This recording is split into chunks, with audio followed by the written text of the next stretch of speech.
So, Mobile World Congress 2018, what happened? Well, here's what didn't happen. Huawei didn't have a new flagship phone. LG didn't have a new flagship phone. They just rebranded their old flagship phone. HTC, Motorola, no flagship phones. But still, Samsung launched the Galaxy S9 and S9 Plus, which were really widely anticipated, but at the same time they left people quite a bit disappointed. These are the first Samsung phones since the iPhone X. We're kind of looking for something a bit more aggressive from Samsung. That being said, even though the design is quite similar to the previous one, the fingerprint sensor has moved to the middle. Samsung has made hardware upgrades. It has the latest chip. It has a new camera, really cool camera. It has a dual aperture. Uncool, Samsung's AR emoji. They're terrible. They're disturbing. Nobody really likes them. I don't know what's happening there with Samsung. Also on the flagship front, Sony has the Xperia XZ2 and XZ2 Compact. Me personally, they look like HTC U11 clones. They have rounded glass back, they have a fingerprint sensor in the middle, in the back, that's a new thing for Sony. Also running Snapdragon 845, which Galaxy S9 will do as well. And Sony has a little advantage over Samsung. Samsung just introduced Super Slow-Mo 720p in the S9. Sony has Super Slow-Mo at 1080p. Aside from major flagships, one of the big stories here is Android Go. Alcatel, ZTE, Nokia, Micromax, Lava. There's a whole bunch of companies who are launching super cheap, super affordable Android phones. And the idea there, I mean, we're talking about prices like $49 and sub $100 prices, is improving the entry-level Android experience. Also from Nokia, they do have a new flagship, Nokia 8 Scirocco, but the more interesting one, the one that's captured more imaginations, is the Nokia 8110. You might know that name already because it's a retro model, it's a throwback to Nokia's Matrix phone, so the one that has a physical curve and it has a slider at the bottom. Also cool about the 8110, it has LTE, it actually has Google Assistant, and it is under $100. So it's a pretty kick-ass phone, and you can play Snake with it. Two of the really major themes here at MWC 2018 have been 5G and AI.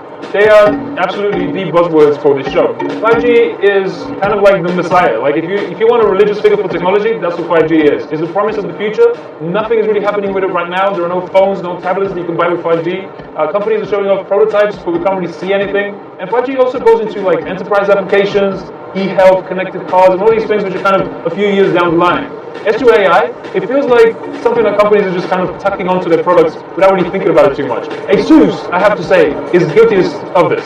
They claim they have AI boost, AI camera, AI photo learning. They even had an AI ringtone. It's getting ridiculous. They're not really doing all that much that can really be described as artificial intelligence, but it's a buzzword that everybody's kind of tacking onto and trying to sell products with. As to smartphone hardware, one of the big differences this year, relative to last, is that pretty much every new smartphone, especially the Android side, especially in the higher spec, has very thin bezels. I love the fact that bezels are just kind of dying everywhere that you look nowadays. The bad side of that though, a whole bunch of companies are copying the Apple Notch.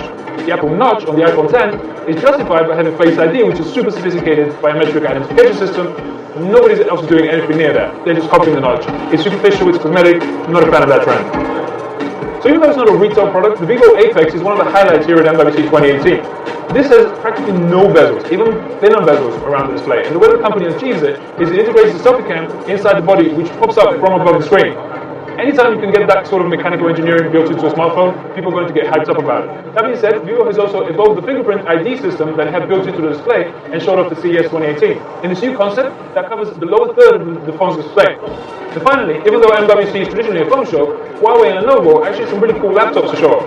Huawei introduced the MateBook X Pro, which is another one of those super thin, high-spec Windows laptops that you've seen everywhere, but this one has extra thin bezels. It has something like a 90% screen-to-body ratio, has a 3:2 aspect ratio, so actually it's a bit more square than most laptop screens, which I really like. It's great for writing on.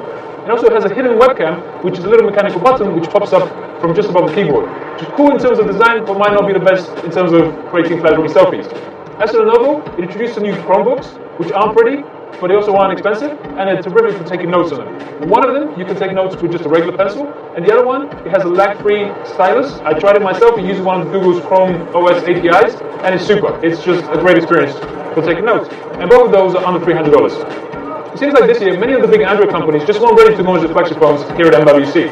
That's left us with a different show. There's less of the usual hardware hype, fewer headphone jacks, more AI bluster, and more notches.